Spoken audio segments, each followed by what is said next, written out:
रोज एक नई कहानी देखने के लिए चैनल को सब्सक्राइब करें और बेल आइकन दबाना ना भूलें। दिवाली का समय नजदीक था।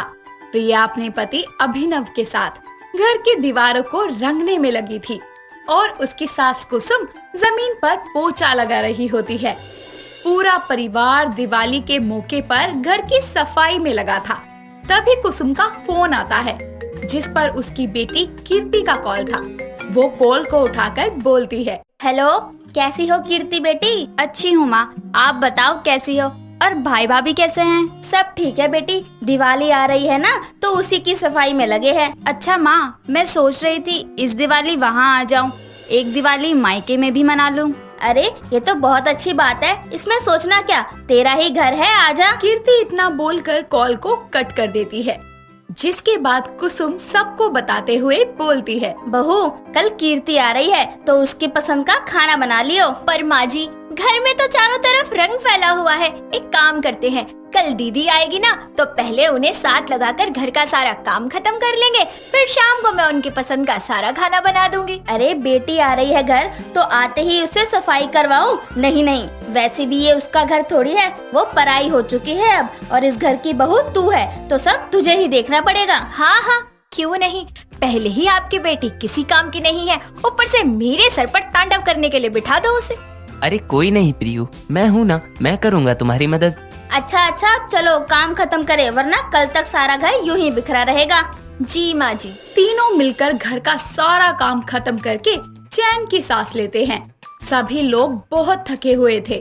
तभी कुसुम प्रिया से बोलती है, बहू काम तो हो गया, अब चल अब खाना बना ले, बहुत भूख लगी है। माँ जी अभी बनाती हूँ, जरा कमर में दर्द हो रहा है, थोड़ा सा आराम कर लूँ। अच्छा पर जल्दी कर, बहुत भूख लगी है। माँ आज सभी थके हैं, तो मैं बाहर से खाना मंगवा देता हूँ, सबको आराम मिल जाएगा। ठीक है बेटा। अभिनव प्रिया की थकान को देखते हुए खाना बाहर से ऑर्डर करता है।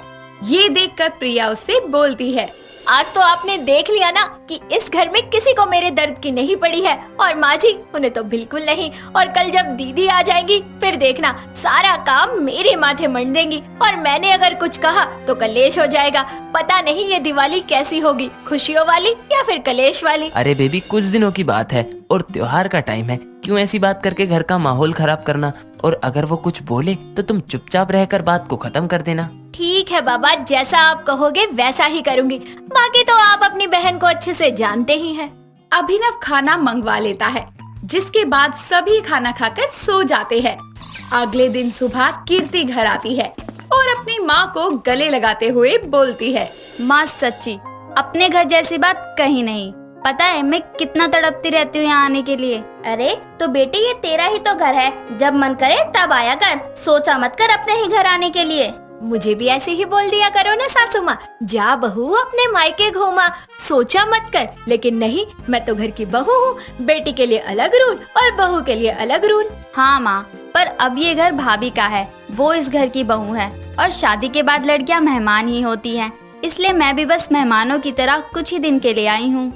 अरे दीदी कैसी बातें करती है कि आपका ही तो घर है, और अपने घर में भला कोई मेहमान होता है? आप इस घर की बेटी हैं। प्रिया कीर्ति के लिए उसकी पसंद की मिठाई बनाकर लाती है, जिसको देखकर कीर्ति खुश होकर बोलती है, वाह भाभी, थैंक यू सो मच, आपने मेरे लिए ये बनाई। सच में आप वर्ल्ड की बेस्ट भाभी हो। अरे दीदी, ये तो मेरा फर्ज है कि आप जब अपने मायके आए तो मैं आपको किसी चीज की कोई कमी ना होने दूं। सच्ची इस बार की दिवाली बहुत अच्छी होने वाली है। मैं अपने मायके में अपनी माँ, भाई और भाभी के साथ मनाऊंगी दिवाली।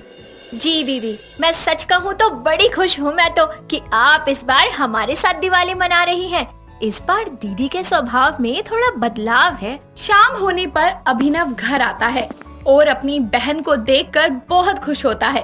दोनों भाई बहन बैठकर बहुत सारी बातें करते हैं, जिसके बाद कीर्ति देखती है कि प्रिया अकेली रसोई में काम में लगी है, जिसके बाद वो उठकर रसोई में जाकर बोलती है, भाभी अब अकेली क्यों काम कर रही हैं? मुझे बुला लिया होता। हटो, मैं करती हूँ ये। अरे नहीं नहीं दीदी, मैं सब कर लूँगी। मुझे पता है आप सब कर लोगी, लेकिन फिर भी मुझे आपकी मदद करने दो। कीर्ति अपनी भाभी की मदद करवाती है। ये देखकर प्रिया बहुत हैरान होती है कि कीर्ति पहली बार मायके में आकर उसकी मदद करवा रही है। फिर दोनों ननद भाभी मिलकर सारा खाना बना लेती हैं। लेकिन अपनी बेटी को काम करता देखकर कुसुम बोलती है, अरे बहू, मैंने मना किया था ना तुझे कि कीर्ति से कोई भी काम मत करवाइयो, फिर भी तूने उससे खाना बनवाया। माँ जी, मैं सच कह रही हूँ, मैंने नहीं कहा था दीदी से काम करने को, वो जबरदस्ती खुद ही करने लग गई। मुझे माफ कर दीजिए। माँ, ये मेरा घर नहीं है क्या? और प्रिया मेरी भाभी है, तो अगर मैंने अपनी भाभी की मदद कर दी तो क्या हो गया? बेटी, पर तू अपने मायके में आई है और शादी के बाद लड़की अपने ही घर में काम करे, अच्छा थोड़ी लगता है। माँ, आप इसे मेरा घर भी कह रही हो और काम करने से भी मना कर रही हो। अगर ये घर मेरा है तो अपने घर में अकेले भाभी को कैसे काम करते देखूं? अगर पराया है तो बता दो, मैं अभी अपने घर चली जाती हूँ। तेरे से आज तक कोई बहस में जीत पाया है जो अब जीतेगा? कर ले जो करना है, वैसे भी अच्छा ही है, तेरी भाभी को भी आराम मिल जाएगा थोड़ा। हाँ वही तो, मिलके काम करने से काम आधा हो जाता है। कीर्ति दीदी का स्वभाव इस बार इतना बदला बदला क्यों लग रहा है? कहीं कोई बात तो नहीं है? मुझे पता लगाना पड़ेगा। कीर्ति अपने मायके आकर अपनी भाभी के साथ घर का हर काम करवाने लगती है। साथ ही दिवाली की बची हुई सफाई में भी दोनों ननद भाभी मिलकर काम करते हैं, जिसके बाद कुसुम उनको पैसे देकर दिवाली की शॉपिंग के लिए भेजती है।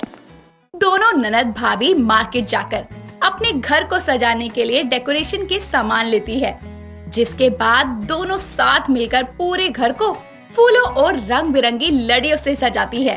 और पूरे घर को जगमगाता देखकर कीर्ति बोलती है, वाह भाभी, हमारा घर कितना अच्छा लग रहा है ना? हाँ दीदी। अच्छा दीदी, आपसे एक बात पूछूं? हाँ भाभी, पूछो पूछो। दीदी, आप पहले भी यहाँ आती थी, लेकिन पहले के और अब के स्वभाव में बहुत फर्क है। क्या बात है?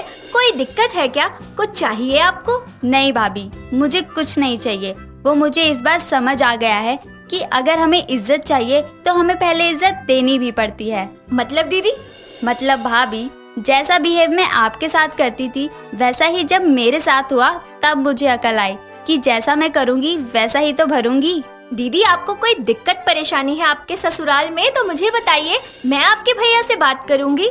नहीं भाभी, मुझे खुशी है, मेरी भाभी इतनी अच्छी है। मैंने पहले आपके साथ बहुत बुरा सलूक किया, फिर भी आप मेरा इतना ख्याल रख रही हो। दीदी, ये गिले शिकवे तो चलते रहते हैं, लेकिन आप मेरी ननद नहीं, मेरी बहन है और मैं आपको कभी तकलीफ में नहीं देख सकती।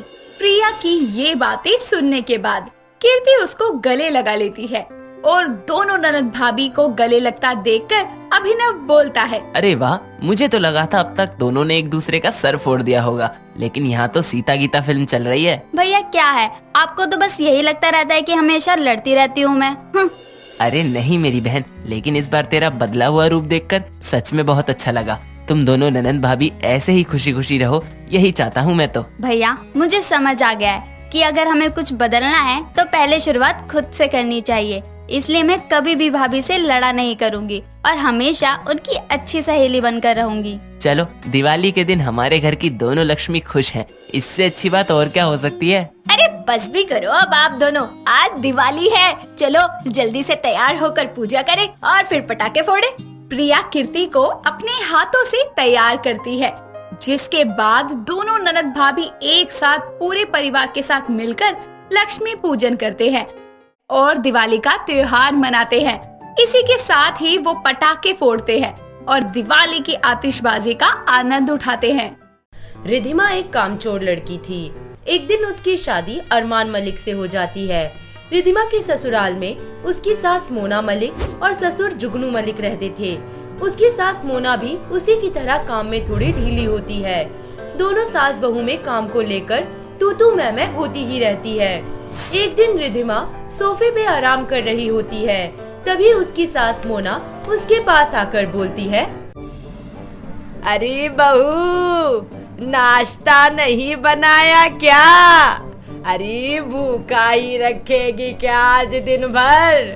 ओहो मेरी प्यारी सासू माँ, आज मेरा मन नहीं है खाना बनाने का, प्लीज आप बना दो ना खाना। अच्छा महारानी, इस उम्र में मैं काम करूं, तू बस आराम करेगी क्या?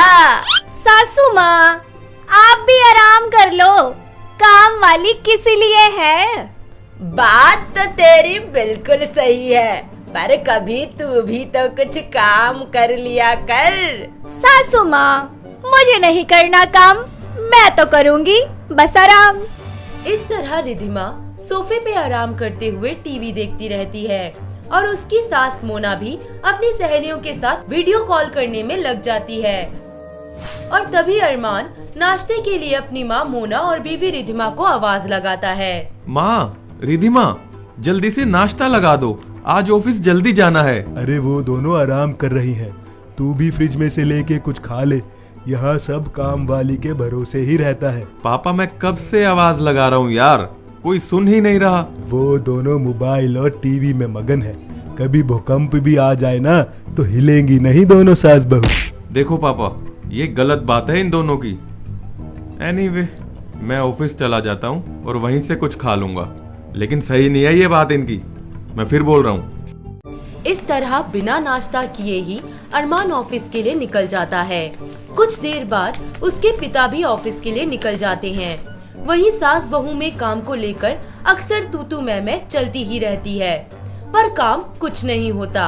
और ऐसे ही एक दिन रिधिमा आराम से सो रही होती है और तभी उसकी सास मोना उसके पास आती है और उसे जगाकर उससे कुछ सवाल करने लगती है। बहू रानी, क्या बात है, पूरा दिन आराम आराम, अरे कभी कर लिया कर कुछ काम। सासू माँ, काम करने से क्या होगा? 4 पैसे बचेंगे। पैसे बचाने से क्या होगा? हम नई गाड़ी, कपड़े, नए गहने खरीदेंगे। नई गाड़ी, कपड़े, नए गहने सब खरीदने से क्या होगा? ये तेरा नाम होगा कि इसकी बहू कितनी अच्छी है। नाम होने से क्या होगा? लोगों में इज्जत होगी। तो सासू माँ, इस इज्जत से क्या होगा?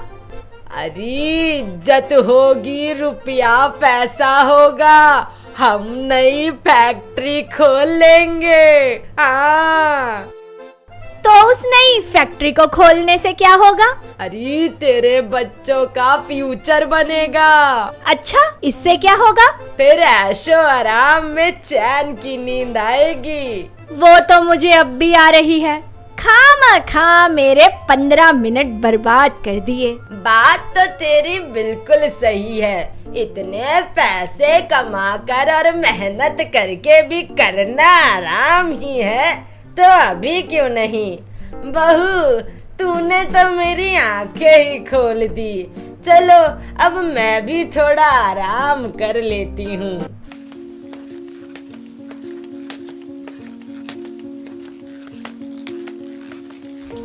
रिधिमा और उसकी सास मोना के बीच हुई ये सारी बातें अरमान सुन लेता है। उनकी ये बातें सुनकर अरमान अपना सर पकड़ लेता है और अपने पिता जुगनू मलिक के पास जाकर बोलता है, पापा, अब पानी सर से ऊपर जा चुका है, अब मुझसे बिल्कुल बर्दाश्त नहीं हो रहा, मैं बता रहा हूँ, मैं ना बस। अरे अभी से ही हार मान ली? अरे भाई, मैं तो पिछले 30 सालों से झेल रहा हूँ और तू 2 सालों में ही घबरा गया। पापा, अब पानी सर से ऊपर बह चुका है, अब मुझसे और बर्दाश्त नहीं होता। हाँ, जब घी सीधी उंगली से ना निकले तो उंगली टेढ़ी करनी पड़ती है। इस तरह जुगनू सास बहू को सबक सिखाने के लिए अपने बेटे अरमान के साथ मिलकर एक योजना बनाता है और घर की नौकरानी को छुट्टी पे भेज देता है।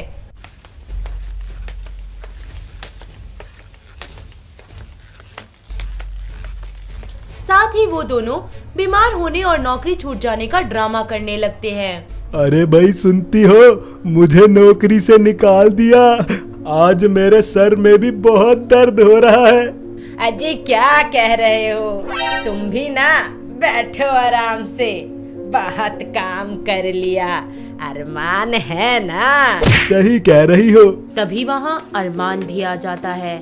माँ, रिधिमा, पापा जी, पता है आपको, मुझे 3 महीने के लिए स्टूपिड से बॉस ने ऑफिस से सस्पेंड कर दिया है। अजी क्या कह रहे हो आप? अब क्या होगा सासू माँ? मेरे दिल के अरमान तो ये खबर सुन के आंसुओं में बह गए। आए सासू माँ, अब हम क्या करेंगे?